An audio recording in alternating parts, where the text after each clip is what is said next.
Welcome to What's Important to You, the podcast where we explore purpose, passion, and the moments that truly matter.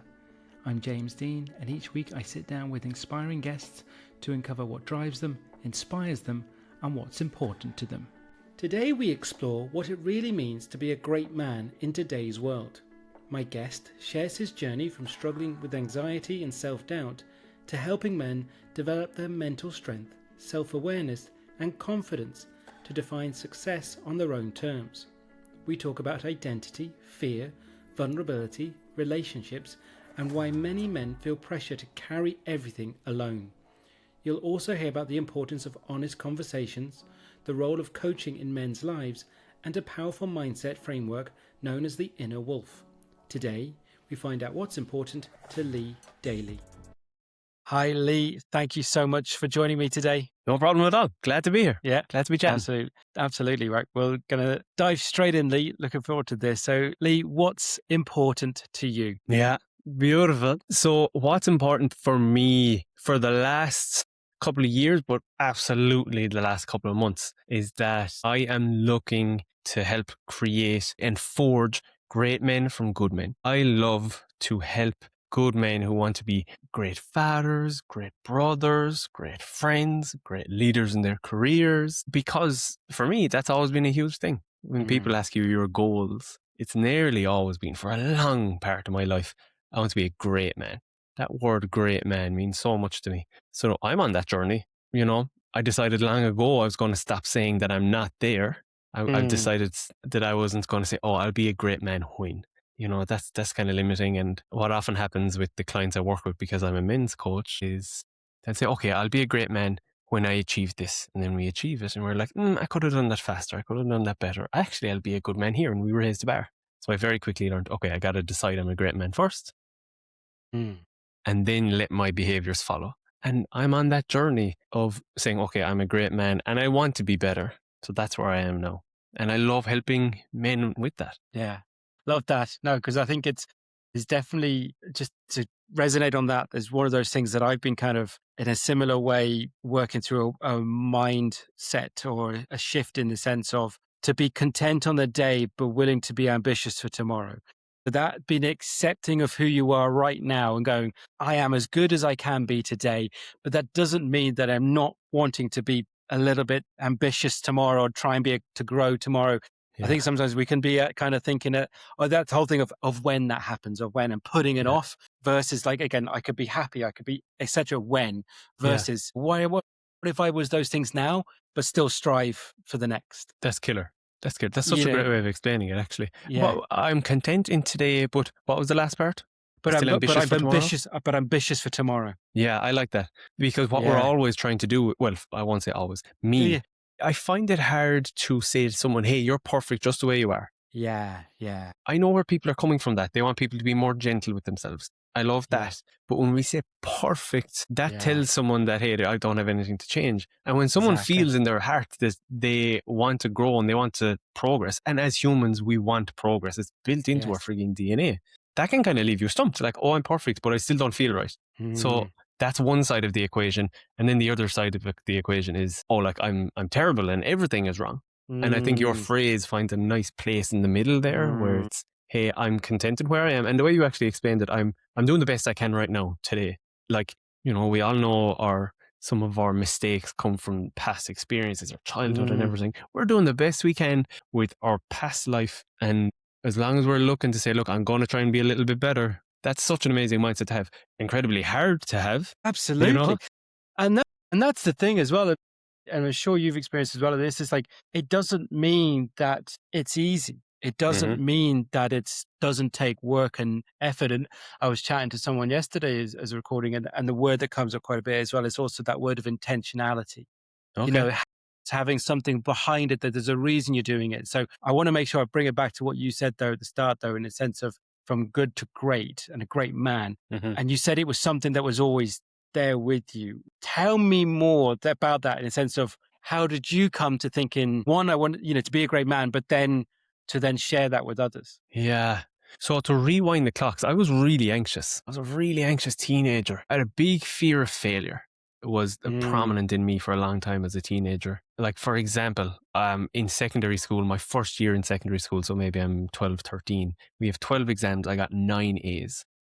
But I don't look back at that positively because that was overachievement to try fill this void that I'm not enough and I'm afraid of failure. And, you know, so I've worked with people in business, and I'll see this most high achieving people, amazing on paper men who have it all, but they have a void there that you're trying to fill with promotions. And that was me.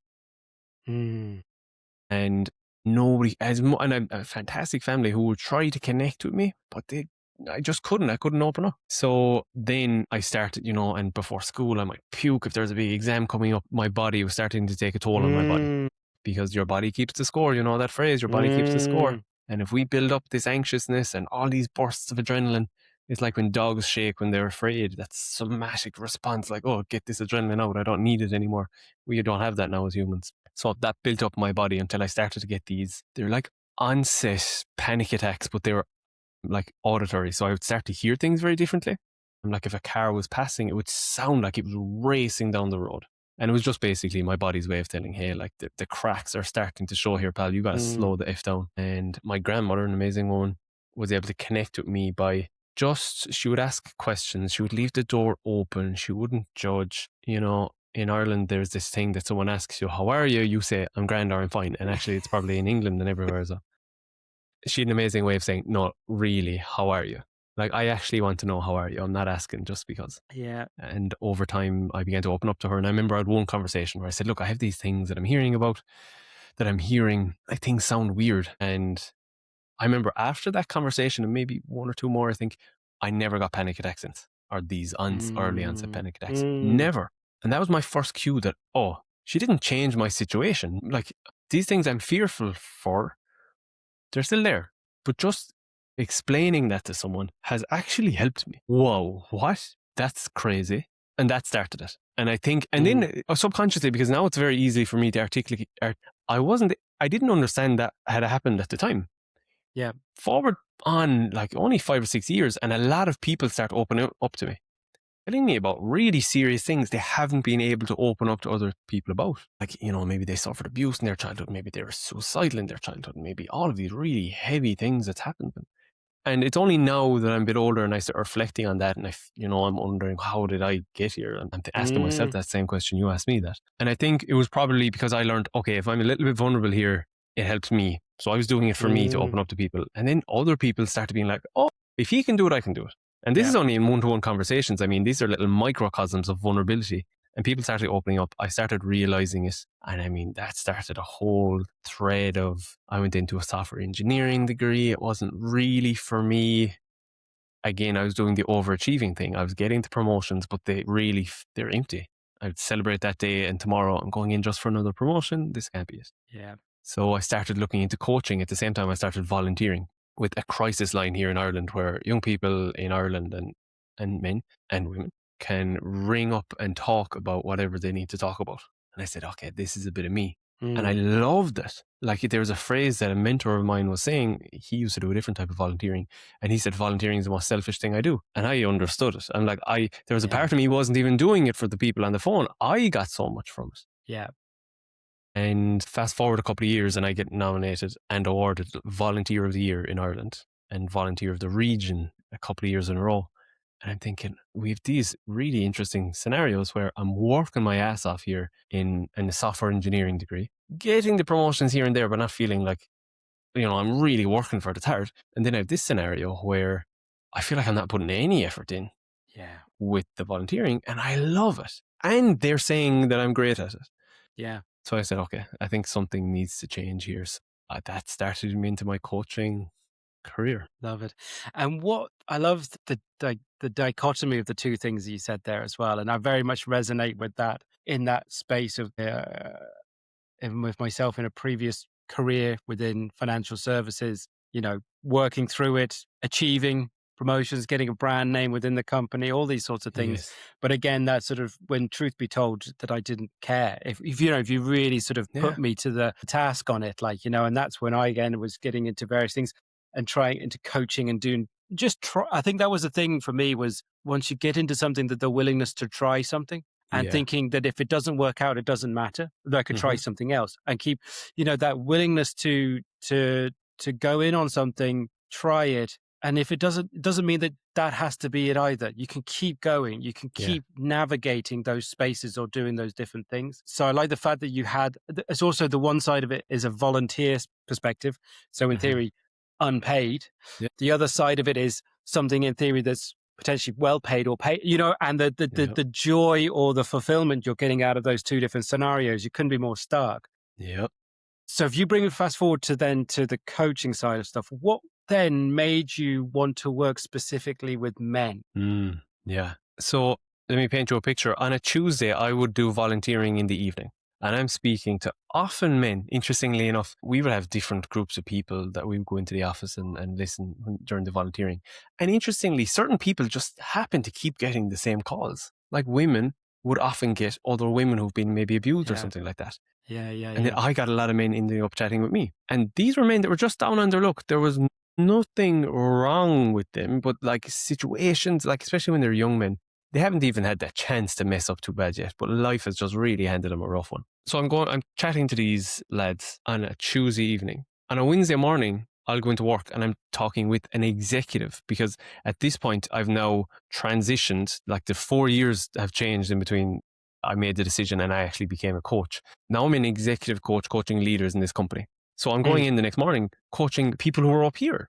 In theory, right? They're successful in inverted commas. They have the job, they have the money, they have the wife or the husband or whatever they want. And on paper, they have it all. But these conversations are so linked. They're so similar. And I started to see, and again, because I was working in engineering, it was just mostly men. And I said, oh my God, regardless of where these men are, and the symptoms are different, and they are for sure different, the root causes were the same. There was a thread going through all of these conversations. And it was that men just a lot of them didn't feel valued. They didn't feel they were enough, regardless of what they have achieved. They didn't feel like great men. And then I started developing this mental mastery method, this way that I was using, because that was me too. Didn't feel enough. And I won't even say that in the past. There's absolutely times where I don't feel enough to be running this business. Who am I to be telling people, coaching people about what great man is? So that was how it started, is I saw, oh my God, men really need something here. They need support. And I started looking into it, reading the books, and I really started getting passionate about it the last couple of years as I set up this business and decided I'm going to kind of shift from leadership coaching, which I was doing, into men's coaching, because the world is changing. Yeah. The role of men is changing. We've finally empowered women to be able to do what they want to do in the world, whether that is work or not. So that's one thing. And also the old roles that men have that might have been manual labor or things like that, AI, are robots, and AI is taking them now. So a man's role in life, where he mightn't have had to nurture in the past, now he has to nurture. And maybe he could use his physical strength in his career. There isn't many careers for that now. So the role of men is changing. And a lot of men don't know where they're going to fall on that. And that's where I like supporting people, because I had to go on the same freaking journey. I did a whole bunch of men's work. Men's work is just men, where you're surrounded with men. You do work with men. And I had to find out, okay, where is my place? What kind of man do I want to be? And this area is littered with like bad actors, people that will tell you, here's what a man is. And I steered away from this industry for that reason. I was kind of afraid that I'd be seen like that. No, my job isn't to tell men how to live. It's not to tell you what a great man is. It's not. My job is to help you define your version of a great man. You know, every man is balancing masculinity, femininity. If you put your weighing scales wherever you want, I don't care if you want to be 99% feminine, 1% masculine. It doesn't matter. I'm just saying, hey, let's get you to define what it is. Because as you want to achieve goals, once you have a clear idea of the man you want to be, when you have these decisions of, will I take option A or option B? Option A is the quick fix, the quick blast of dopamine. Or will I take option B, which is, I'm going to get out of bed early, I'm going to eat that food that I know is good for me, but maybe it doesn't taste so amazing. We're really clear about, okay, the man I want to be takes this option B. Whereas when we're drifting, which a lot of men can be, and I drifted for a long time myself, we're not clear on what success looks like. And partially we do that on purpose. If we don't know where the finish line is, or if we don't know what success looks like we can't fail. That's what we say in our heads. Once we define a success line, we've instantly defined a failure line as well. Yeah. And that's scary. So that's what I like to help men do, is define what kind of man do you want to be? And that's why the whole conversation about like there are no real role models, or that's not true. Can't find role models that they like to define this version of a great man. Hi, James here. If you've been watching and thinking, I would like to make a change, but not sure where to start, that's where I can help. My 12-week coaching program will enable you to reconnect with what matters most and move forward with clarity and confidence. If that sounds like you, head over to jamesdeancoach.com. Now let's get back to the episode. Yeah, no, love it. And I love the sort of the first piece of the example of what you discovered in that the people that you were talking to on the line were, you know, that same thread that led to this, the person who's running the company. Yeah. You know what I mean? And it's something that I've seen it myself in the sense that in the end, humans have a certain commonalities between the things that we worry. And then when you look at a group of, say, with men, there's the same, and it's a really interesting perspective. But I think it's also, as you said at the moment, it's very much in current discourse about men in general, and in so many different roles within society as a whole, whether it be in work, whether it be within a family unit, just generally in relation to safety issues, all these different things are coming up. And depending on if you're seeing it in 60-second clips, it gets diluted, or it gets this, or, even if an interview is done, it's clipped and things, versus yourself doing it as a coaching perspective. Or is it coaching or workshops? How do you work with men? Is the next question. Yeah, good one. So I work one-to-one with men for coaching. And then I also do speaking, and I speak on mental strength. And I don't define that just as for men. By the way, I also coach women. There are some women that say, hey, like this idea of defining who you want to be, and that maybe that's a great woman, it's not a great man. Fine, absolutely. I actually really enjoy coaching women. I would say they're easier to coach in some ways. But so I do that men's coaching, but I also do mental strength speaking. And I open that up to everyone because I think the idea of mental strength, that's universal. That's universal, yeah. And there's like, what does that define? It's what's our self-worth? Are we doubting ourselves? Are we able to set boundaries? Can we have difficult conversations? Typically things that people would put in a box to say that's feminine, right? Yeah. But I've heard people describe it like this, and I love this, that they call it the ancient future, or the new old way, which means we take the best from previous generations of men. And now we apply these new things that maybe previous generations didn't need, like that. Are we able to communicate our vulnerability? Are we able to set boundaries in a healthy way, not a really aggressive way, whilst also bringing in this real like strength and confidence and purpose and risk-taking, and combine those to be, this modern man, or whatever you want to call it. But I love that. And so I try to bring that in with my speaking as well, because these are life skills, building self-worth, being able to have conversations, things like that. Yeah, absolutely. And I think though, to highlight for yourself, though, I think it's important, as much as absolutely your work with both men and women. I think it's great, though, for someone like yourself, though, to sort of be a bit of a sort of to say that I do work with men, because as you say, there's an element of truths, I think, in a lot of things when it comes to men, is less likely to strike up a conversation with someone else and talk about things that maybe where they're vulnerable, whether it be a healthcare professional, a doctor, a coach, a therapist, all those sorts of things that we think we call it a stereotype because there's an element of truth. Yeah, so for sure. Where is there that safe place to go? Where, as you said earlier, you were talking to your grandmother in that way, in sense of without the judgment. Yes. Because I think we all do things, but I think there's an element of maybe a slightly skew in a sense of with men, maybe slightly more than women, in a sense of seeing things as a competition, seeing things as a winner or loser. Yep. So like not wanting to lose face and all those sorts of things, So I think the fact that you're there as, no, I'm for men. Yeah. Kind of, at least there's a sort of, they go, well, I could go there, because I think it is that thing. And I think it's again that sort of, when I've spoken to men as well in this situation, when you, as opposed to, as you say, dictating, this is my version of a man and I'm going to make you into this.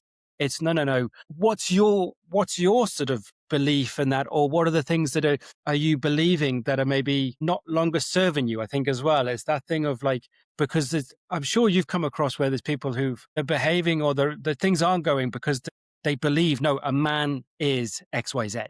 Yep. And those things are hard to shift, aren't they? For sure. I mean, yeah, you're exactly right. And there's so much there. Yeah. So let me first say, why do I do that? Why do I tie it back to, because ultimately as a coach, my job is to help people achieve their goals, not by telling them what to do, but by helping them have perspective shifts, in case anyone's not sure on what my type of coaching is, or our type of coaching, because you're a coach too, right? Yeah. So, okay, but how do I help people achieve their goals? Even here, we have stairs here that people are bouncing on top of at the moment.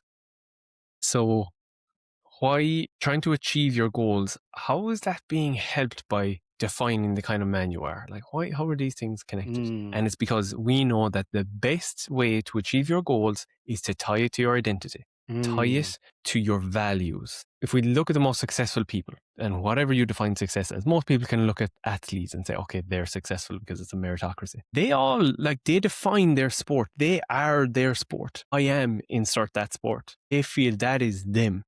And it's not, a lot of things that I'll work on with clients is, like just today, I had a complimentary call with a man, and first thing he said on the call was, I'm a procrastinator. And I know, and I told him this, that, if we work together, the first thing I'm going to do is make sure he doesn't define himself as being a procrastinator anymore.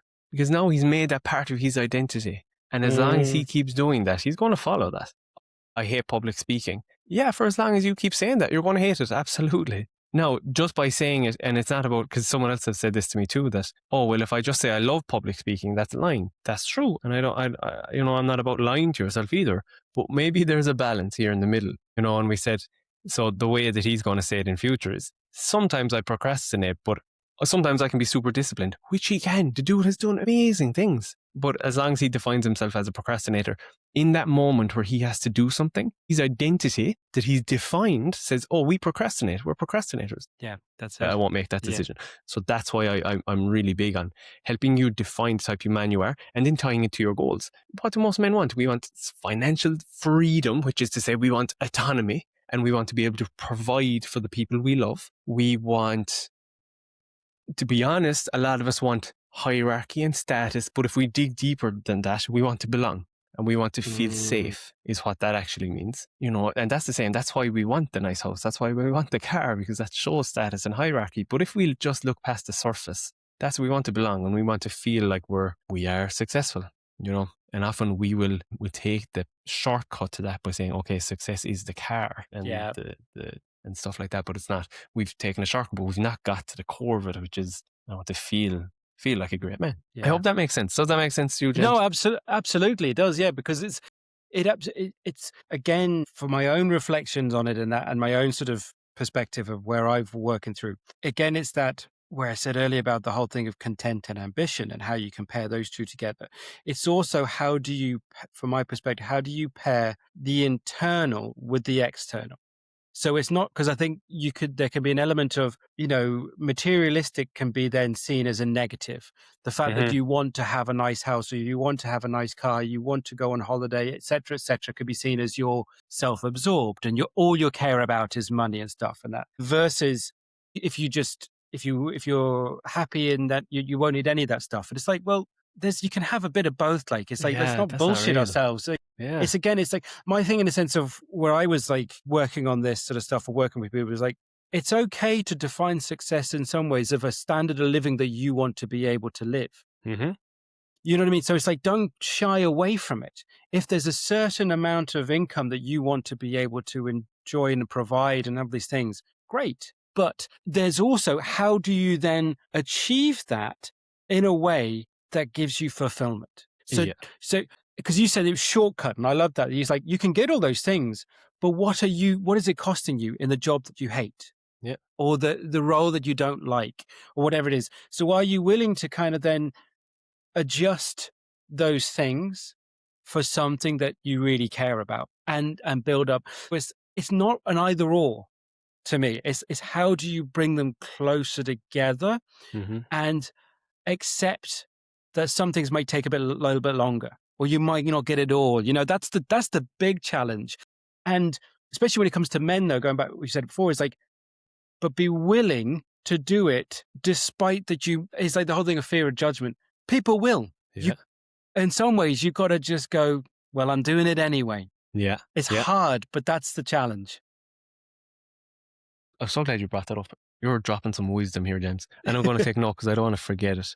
This idea of fear, I'm going to come back to that in 1 second. But the thing that I want to touch on is, I think, you mentioned there about being like, we don't want to be seen as materialistic. So people are afraid to say that they want to earn money, or that they want the promotion, or they want to be a CEO. People are kind of shy with that, especially men, because there was men previously who used that ambition and stood on people to get there. Yeah. So now men are kind of afraid to say it. And I find that some men are really keeping themselves small for fear of judgment, right? For fear of being seen as an ambitious man who wants to get to the top. It doesn't mean he wants to stand on people to get there. There's some amazing men that will bring people up with them. And that brings me to the next point of fear. So I've been coaching now, 2026. I've been coaching 5.5 years or so. And fear, and even in my own journey, like, my God, my life is riddled with fear, to be totally honest with you. There's so many different fears of rejection and failure and commitment and all these different things rolling around inside me. So partly in my own journey, partly working with people, I've seen fear is what's keeping men silently small. And I actually I've noticed it really coming up to Christmas, and really in January, like this month and in February, I've noticed it a lot. I think being around family has brought this up with people, this fear, because where do we get it from? It's from our childhood, right? So I'm creating a workshop about that, is how do we understand where fear is popping up? Because fear isn't loud. Fear, interestingly, it's not this voice that will say, don't do this, it's never going to work. Fear is this subtle little whisper to say, I don't know if that job is for you. Will I apply for the job? They want this many years experience. I don't think that's for you. Okay, move on. You want to talk to a girl. She's a bit out of your league. Just the subtlest little whisper in your ear. And we listen to that, and then it gets more prominent and more prominent. And then what happens is we kind of shrink. Rather than expanding and growing, we shrink. Because going and expanding and growing, that isn't safe. There is risk involved. So it's actually our inner critic trying to keep us safe is what's happening. But it gets hyperactive, especially when we listen to it, and it becomes a negative feedback loop. So there's a girl that I want to talk to. My inner critic says, I don't think she's going to like you. That's a bit risky. She might reject you. Okay, I don't approach her. What happens? I don't get rejected. Yes, I knew that was a good idea. Thank God I didn't get rejected. Now it reinforces it. So that's pretty much how fear can become so crazy. And we don't remove fear. It's there. It's part of us. We need it. What happens is we actually grow courage. We don't become less fearful. We become more courageous. And how do we do that? That's what I'll be focusing on in this workshop. But you nailed it. Fear and love are the two biggest motivators I've seen in my job. And one of the biggest is a fear of not being loved. Fear I'll never have love, or my love will not love me forever. The person in my life, I won't have them. So they're huge. And even that, and when just as you said that, then it's like, because it's also then the fear, I think of, and it could be across board, but man, I think of fear of being loved, of actually sort of accepting it and sort of being willing to take it. Because again, is it questioning their masculinity, all these sorts of things that they're kind of what they're supposed to believe or what they've been brought up to believe. Yep. The expressing of it. Because I think because there was a gentleman I spoke to before on the show, and his whole word was love, and he sort of talked about love as an action. He was using it as a verb, and I loved that. And I think it's even when it comes to, and it'd be interesting whether the whole thing of relationships, and it comes to men, because I think that's obviously a huge thing in the more discussion with men, women, relationships. But it's that this is from my own personal perspective, in the sense of being married for now near 13 years and being with my wife for over 20 years since we were at uni. Congratulations. Thank you.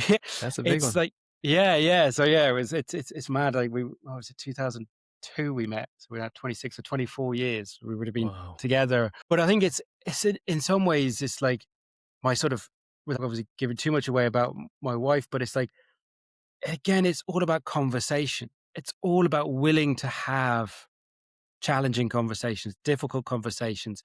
And it's not necessarily, it depends on obviously your relationships, but it's not necessarily for myself or herself. Like, it's not necessarily the big grand gestures. It's the doing the things on the daily. It's the doing things together. It's the not trying to outshine each other, but letting each other shine. Do you know what I mean? Yeah. It's like that support when it's needed, and then you know what I mean. So it's like, does that come up when you're talking to men about sort of that whole space of relationships? Yeah. Oh man, James, relationships for men are landmines, and they're landmines for women too. Let me just say, Sure. relationships are landmines. How about that? We'll cover all bases. But the reason that it's men, and I include myself in this, like, you know, I can be honest and say I struggle in relationships. The reason is, and a man told me this before, and it just landed with me like a ton of bricks, that he said, look, half of the world wants me to be like my father, and the other half of the world wants me to be like my sister. And I mean, he could not have said truer words. And it really is true. So in relationships, which is really, it's where there's a lot of risk, which means there's a lot of eyes on it. That's where like a man is just pulled in so many different directions. Like, what does it mean to be a man in the relationship? Because there's some people, and it's often depends on the other person, what they want to, but society will have different ideas, and men feel tension, right? And men, including me, will feel tension about like being the nurturer and caring and soft and gentle, but also having that strength and protection and that mountain, you know? And a lot of the time that's a tension. Like, you can't be both at the exact same time. But there are situations where there are different people in the world, and different women will want different things in relationships, the same as men. But there'll be situations where you have to be one or the other. And you might go on a date with one person and they demand this. And then you go on a date with another person, they demand this. Or they demand, but they just want this. And they want this. So it's very hard then, as like men have said, like, I don't know where I go. And each time, if I don't do the right thing, I'm getting told I'm one thing or another. And this is, again, what do we come back to? Defining who do you want to be? What kind of man do you want to be? Exactly. Yeah. Because then you are going to piss someone off regardless. Yeah. You're going to. So you got to just be really clear on the kind of lad, the kind of guy you want to be. And then just, you got to do it. And lean into it. And eventually, someone's going to vibe with all the boxes you've ticked. They're going to say, oh, yeah, that's a bit of me. But even if they don't, at least you can stand over it now. You don't have to say, oh, I did that because I thought you wanted me to do that, which is a thing I would have done for a long time. Oh, I thought that's what you wanted. It wasn't really what I wanted. Yes, absolutely. Yeah, it very much comes back to knowing yourself, who you are, and goes to that point you said that word earlier. You talk about values, and it's like that whole thing of, and I think I was watching a video the other day about Simon Sinek when he was talking about values, but he was talking it again as a verb. So he's like, instead of saying I'm honest, it's like, no, I tell the truth. You know, there's an act, there's a doing to it. So it's like, it's like, integrity is like, oh no, I do what I said I was going to do, type thing. You know, I follow up with my actions. So think of it in some ways. So if it's looking at who you're going to be as a man, and how what you bring to the relationship is like, it's how you do it. It's all in the action. It's all in the sort of thing. But as you said, though, it's like, if you're doing something because you think or believe the other person wants it, then you're either guessing. That's your coercive or manipulative. You know what I mean? It's kind of like, because it's like you're going down a route, because then you're never really being who you are, and that's draining. If you've done it in a work situation, it's draining. Doing it in a relationship, because you're constantly then having to put on a show. And so, especially if it's like there's different relationships. We're talking about family relationship stuff, but if it's an intimate relationship, that's potentially the one person that you could be who you are the most of the time, the most vulnerable. They will see you at your strongest, and they will see you at your weakest. Very true. Yeah. And it's living too, right? You know, I say define the kind of man you want to be.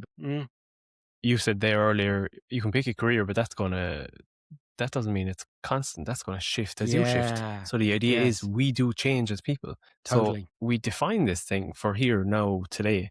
As you meet a woman or a man, sometimes I'll default to a woman there, but it could be a man. But as you meet this woman, there might be times where they can point out places where you can grow. And this is where you come back to yourself again. You say, okay, I have this request now from someone to say, hey, maybe you can get better at this. And you have to run that through your own filter and say, okay, would this make me into the kind of man I want to be?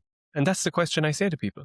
If someone is asking you to change, okay, take that on board. Listen to it first. Bring it through the filter. If you do that, is it going to, make you more like a man you'd like to be? Then you can start adapting. But you have to put it through that filter, because a lot of people will just say, hey, you should be more like this. You should be more like that. People love giving advice and telling you what to do. So you need that filter to say, do I want to do that? You know, Yeah. I can look at their life. Is their life like something I would like to replicate? Maybe not. Yeah. Relationships are Absolutely. full of that, right? It's Yeah. changing and figuring out where are you, Yeah. where am I? Absolutely. And I think that's the willingness, and even when you work with someone like yourself, or when you've gone through this process to become a coach, or you've opened up that part of your mind that's willing to be curious about yourself. Yeah. It's then also, as you're going through any part of, whether it be your life, whether it be relationships, career, personality, whatever it is, Yeah. that you're willing to go, depending on circumstance, to ask yourself again, because it's the continuation of development and growth. So it's kind of like, so I say I'm in a 20+ year relationship with the same person. So compared to when I was 19, when we first met, to now in my 40s, Yeah. we're completely different. Our Yep. circumstances are different. Our situation is different. We were students so do you have to, it's that willingness to then listen to each other, but listen to yourself, and be willingness to go, actually, where am I now? What's this now? Is it there'll be a line of values, you think, that'll come through you and things like that. Yeah. But the behaviors about how those values can be demonstrated, I think, can change, and have to change, because if you haven't changed, then you've missed some part of something. Do you know what I Yep. mean? It's having that. The first thing, I think, is that willingness to, one, be changed, and then just be curious about it. Because, and you said earlier, the one thing I wanted to reflect on when you said about the fear, and the example you gave about the fear of asking the girl out was the one. We're still talking about relationships. And you say that the sort of, by not doing it, it's the relief of well, at least I didn't get laughed at or rejected and things like that. And going back to, obviously, the reflection of, finally asking my now wife out for a number all those years ago, and not being even to be able to spell her name, because she an Irish name. And I was like, my English at the time was learning Irish, or that doesn't. But anyway, it's not to say, it's the thing is, things won't always work out. Yeah. And sometimes it will go wrong. Yeah. But it's also, if we think of the sliding doors, what could go right? It's trying to get someone to think beyond, it could be, whether it be job, relationship, career, all these things. Yeah, it could go wrong. However, but what if? Yeah, I like that. It's getting, and I think again, when you've been working or with men, because I know you work with women, but specifically with men, is like, I would love to know, is there any people that you've worked with, and obviously name them, that you kind of like, they really have completely shifted in the sense of, whether it be career perspective, and done something completely different from when you first met them? Yeah, I definitely, when I was doing leadership coaching, people just left careers. Wow. That sounds drastic, but they'd been waiting. They had been doing it for the wrong reasons. They thought it was filling something for them, but it wasn't. Like, I had one client, their parents died. They're like, I don't know why, but I want to leave this career. And it was, they kind of figured it out while they were talking to me. They just had never said it out loud like that, that they were in that career for their parents. And I mean, what? I would never say that was a waste, but what? They were so distraught after they realized that they could have been doing anything. So you get a bit of that, but usually, right, the biggest transformations are internal. And I had a client, his self-talk was tough. Like, he was really hard on himself. So self-talk, if people don't know, is how do you talk about yourself to yourself in your head? And we're usually super critical. We're not aware of it because we've been doing it for decades, most of us. So it's kind of there in the background, just subtly nibbling away at us, being very critical. Like, if you make a mistake, like, oh, you're always making a mistake. You have a goal. Nah, I don't think you're going to be able to do that. You want to set a boundary with someone, saying something to you don't like, or asking you to do something you don't like. And if you tell them that, you're going to be a bit of a jerk, like, you're going to be a bit of a jackhole. Don't do that. It's the inner critic. It's damaging self-talk. So I was working with a guy, and I said, okay, well, like, we got to change this. It's crippling you and it's keeping you small. This will keep happening. And I love the story of the two wolves, James. Have you ever heard that one? Yeah, share it with me again. Yeah. You've probably heard it a million times, but so there's two wolves in your mind, and one wolf comes from a place of fear, a place of being a lone wolf. It's all about me. It's about hoarding resources. It's about, I'll bite you before you bite me. It's about scarcity, fear. Then you have another wolf that is, we'll say, the leader of the pack. It's about leading, going first, sacrifice, service. It's about collaboration over competition. You mentioned the competition that men face. And these wolves are going off in your head all the time. And the question is, which wolf survives? And you know, James, the answer is the wolf that you feed every day. And we feed a wolf by, like, if you constantly listen to this weak wolf, that wolf gets stronger and stronger, and it becomes the dominant voice in your head. And then if you start to pay some heedance, but first off, a lot of people don't even know that there is an inner critic in there. They just think, I have my thoughts and that's it. But when we define it like this inner wolf that you're feeding every time you kind of ruminate on those thoughts, or you don't reframe them when they come in as negative. So once I get my clients to start to become a little bit aware of this, I'll say, look, just take 2 weeks. Take 2 weeks and just start to become aware of the thoughts and see how many of them are the weak wolf or the strong wolf. And often that's enough for people to say, oh my God, I didn't realize how mean I was to myself. I was saying things I would never say to anyone else. I would never allow anyone to say to me. And I'm saying to myself daily. And then I have the 3 A's. It's awareness, assess, or it's acknowledge, assess, adapt. So we acknowledge what we say to ourselves. We assess it to see, okay, which of this self-talk is helpful, which of it isn't. And then we adapt, is we just reframe it. And that's like the exact example I gave to you. Rather than saying I'm a procrastinator, I'm going to procrastinate. It's sometimes I procrastinate, but actually more often than not, I'm quite disciplined. And once you keep doing that, it actually gets easier and easier. And this wolf becomes stronger. The strong wolf becomes the dominant wolf in your mind. And I did that with a guy who described himself as a sandbag.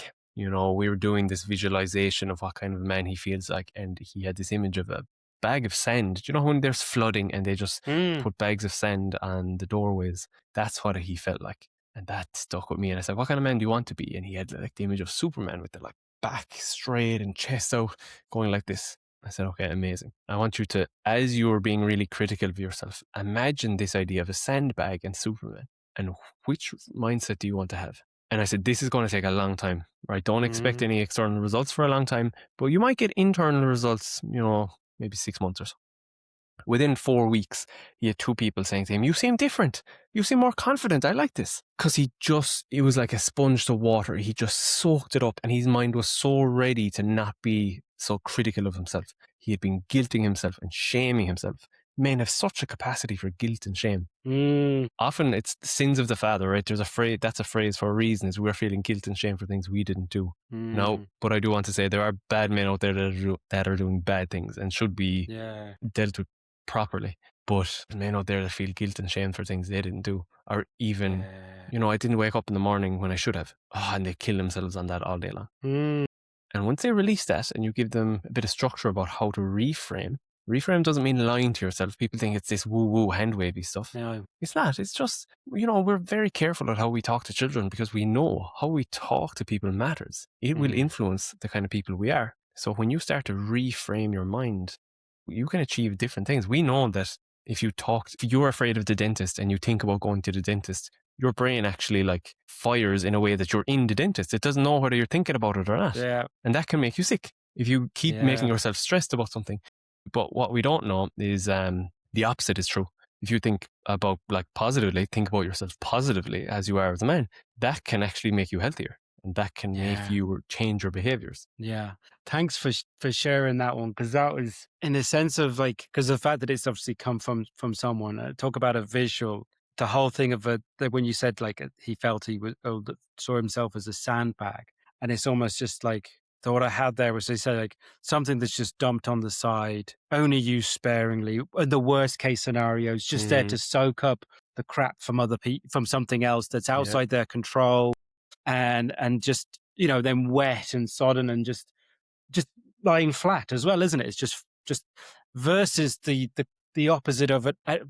Even interesting, the fact that he wasn't even a man. He was seen as an inanimate object. Yeah, wasn't even personified. You know what I mean? Like, you know, versus, you know, the iconography of Superman that most boys and men will know from the age of dot. Like, you know what I mean? That it's such a stark contrast in a sense of how the mind can visualize itself or not.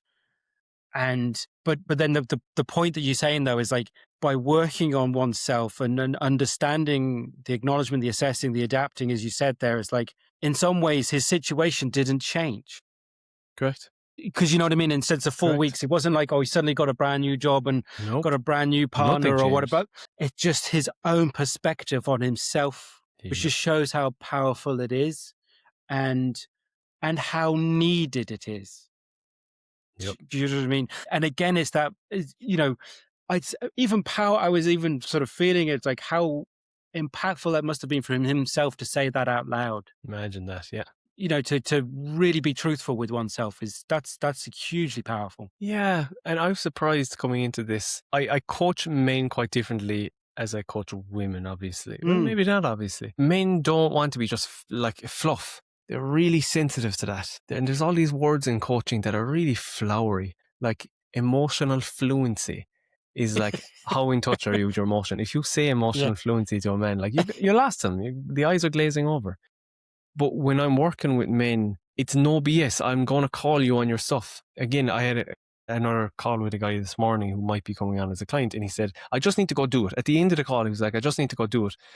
I said, that's not it. It's not about you just got to go do it. This is just like another way you're going to beat yourself over the back. It's not. There's reasons you are the way you are, and we just need to understand them and start to adapt to them a little bit.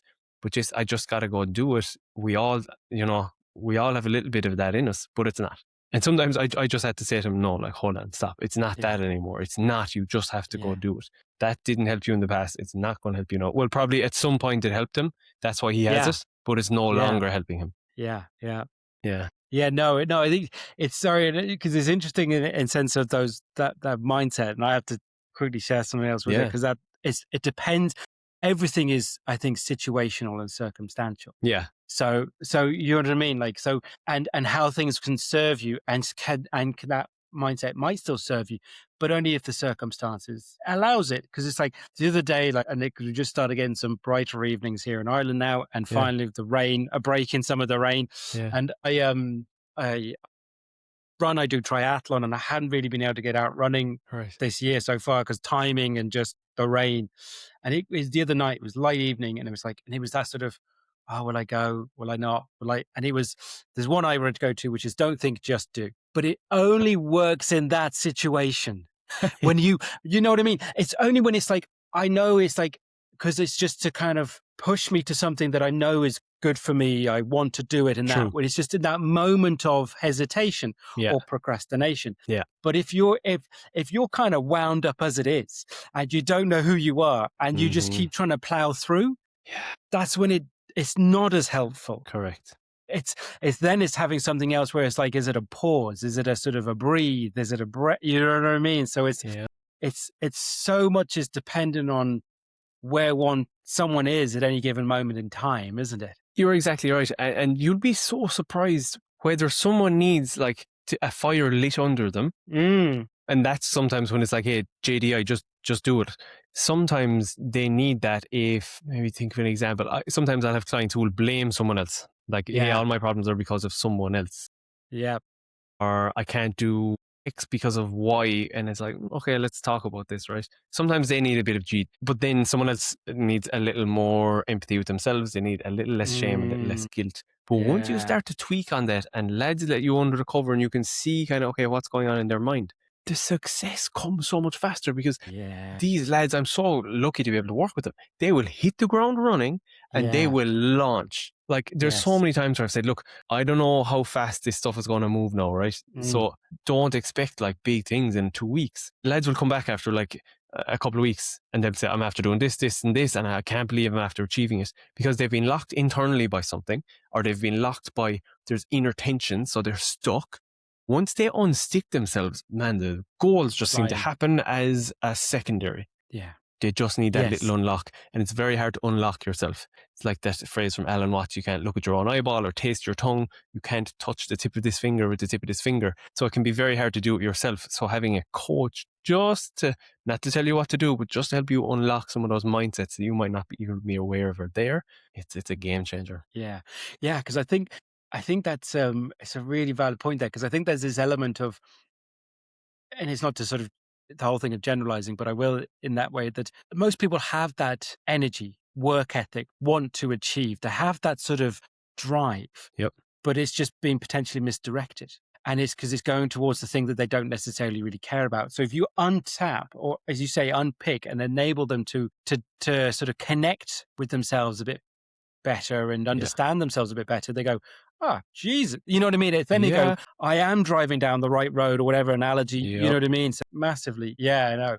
One of the questions that came to mind that I wanted to ask before I get finished, do you work across generations, or is there a particular age group of men that you tend to work with? So these days, it's a lot of maybe younger men getting into their career. They've been in their career a couple of years, like I suppose 18 to 30, 40 from now. But when I was in leadership coaching, it would have been 50, 60, 65 or so. So I've been across the range. For sure. Why do you think that they're interested to see if there's any dynamics there? Yeah, it seems interesting, but I see if there was any differences across the board in a sense, because I think it's again depends on the situation and age and what people are looking to at different times. You know, and a senior person, it might be more legacy or retirement, things like that. But what's interesting though is like the fact that you're talking about potentially 18-year-olds, the fact that there's young men who are looking to seek for this now.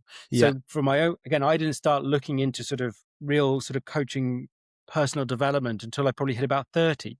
So, do you know what I mean? I had a kind of awareness of it and that, but not necessarily was really engaging with it until that stage. So I think it's a really wonderful thing that you've got young people, but young men especially, engaging with this now at that age.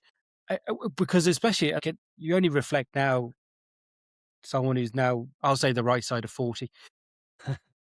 But it's when you think about it, when you were 18, at any point in time, you think you know it all or everything, but you don't. But you only can do that with reflection.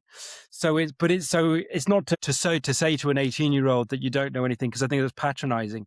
But I think it's also great that they're willing to explore themselves at such a young age and have that awareness at that point of thinking, oh, maybe there's things I could work on, without that sort of shame again that you said earlier with men. It's like, if we can knock that out at 18, Jesus, the sort of potential that it opens up an opportunity so much sooner, I think is really, so I was just interested in the sense of, and I think it shows that across age range, across industry, across everything, that it can help. It can, for sure. Now, I do think younger men are more open to it. Like the only time I've had people who are pushed back against what I do, and they say they're not going to play. I've had a guy come on and say he's not going to play this game with me when I started asking questions, because he was afraid that I was going to therapize him or blame him. And he was just locked in. We talked about being locked into the kind of man you are sometimes isn't the best thing, right? We need to have it defined, but don't be locked in. I've only experienced that with 50, 60, 70 plus. I'm yet to experience that with someone younger, because, and there is some generational stuff there, right? We have to acknowledge it. We're living in a world now that is talking about their feelings and emotions, but some of those older generations haven't been in that world for, this is kind of new. But in saying that, I went to a men's conference maybe 5 or 6 months ago, mostly older men. Men opened up about going to therapy. One guy started crying because he felt like he just let his wife down and he hadn't been there for her enough. There are men that are in those age groups that are nailing it. They are catching this idea of the new old way or the old new way, grabbing it by the horns and saying, all right, what do we need to do? You know, how do I want to grow into, what kind of man do I want to continue to grow to be? And that blew my socks away when I saw that. Yeah, absolutely. Because again, it's that thing of the reality of being a 50-year-old man. It's like, geez, you still could have half your life there. Absolutely. By the time, do you know what I mean? If you really kind of looked after yourself and maintained yourself, and you know what I mean, you got so much to think you wouldn't want to change or grow at that stage. You know what I mean? So much more living to be done. Very much. What a great word. Exactly. Yeah. Oh, absolutely. Especially, but like, we give it another 30 years. I hope to God we'll be living to 100. Yeah. We'll be, I don't know, send us off to Mars or something. And like, I can't wait. Yeah. No, love it. There's so much in it. Thank you so much. It's so much in it. There's a few questions I ask everyone I'm going to get into now, Lee. So, cool. So the first one, you've already shared one of them there a moment ago, but are there any quotes or phrases that are important to you? Yeah, I'm like a one-liner. They do things for me. Here's a book. I don't know if you've ever heard of this book, The Boy, the Mole, the Fox and the Horse. Oh, yeah. This is the sequel to it. The whole book is full of quotes. Let me see. I'm just going to open a page. What happens if I lose you? We are forever, said the horse. Let me find a little better one. Oh, wow. Perfect. Can you read that? Be kind to your soft and wild heart. If that could summarize our call here, I think there's a lot of men out there that are too hard with their hearts, and that gives them a callous. And you said some men can't be loved. That's because they're so hard on themselves. Maybe they've been hurt. Maybe they've hurt others, and they're afraid to be kind to their hearts. And then the love that they need, they're not letting in. Yeah, absolutely. And it very much, again, because it comes back down to the whole part of the conversation. A lot of the conversation is defining what a person believes themselves to be a great man. And that there's, the sort of any sort of softness is seen as a non-definition. It's kind of like, but what is that doing to yourself and then the people around you? And just, it's like, because you might be able to be softer. And I think it's almost like, I hate that phrase of like, the term, and I like the phrase you use, great man versus real man, because that one drives me demented. Do you know what I mean? And that sort of nonsense.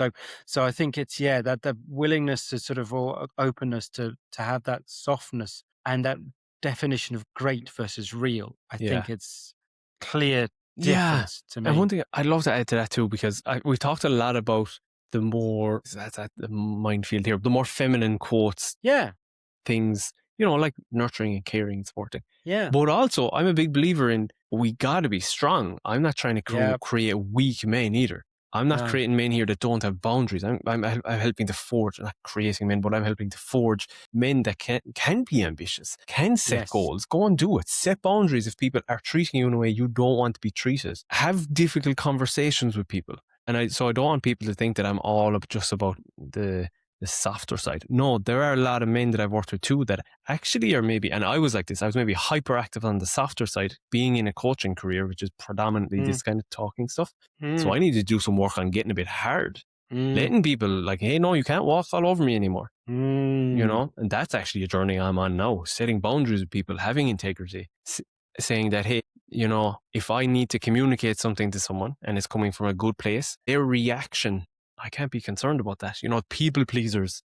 That's me. I'm a recovering people pleaser. So it's helping people recover from that. So that's just one thing I wanted to add there. Though. Yeah.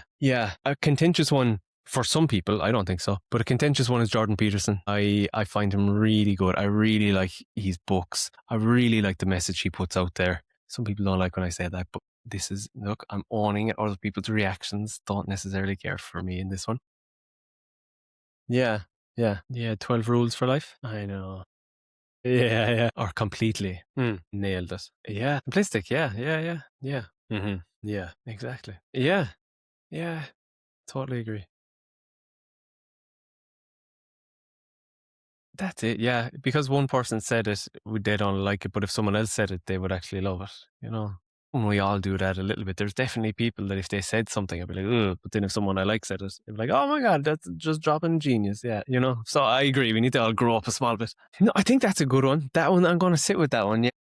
As I look at his books. Yeah. What is important for my future? And I'm going to try to give you the realest answer I can now. What is important for my future? I think love. I think that has to be love of myself, love of what I do, love of my family, my friends.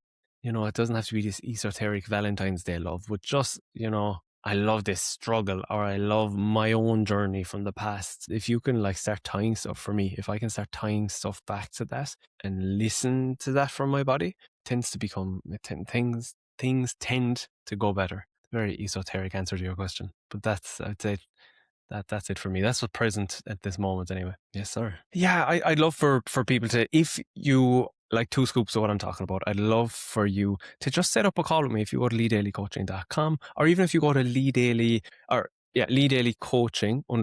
Instagram, or even just Lee Daly _ on Instagram. You'll probably get me there. And there's a link there where you can set up a complimentary call where we'll go through some of this strategy work. Because some of what I've talked about here, sometimes it's contradicting based on where you are. So to give you the best strategies, let's just jump on a call and we'll take it from there. I would love to hear from people. Yeah, pleasure. It's been so good. Thank you so much. Thanks for listening to What's Important to You. If you enjoyed this episode, follow or subscribe wherever you get your podcasts.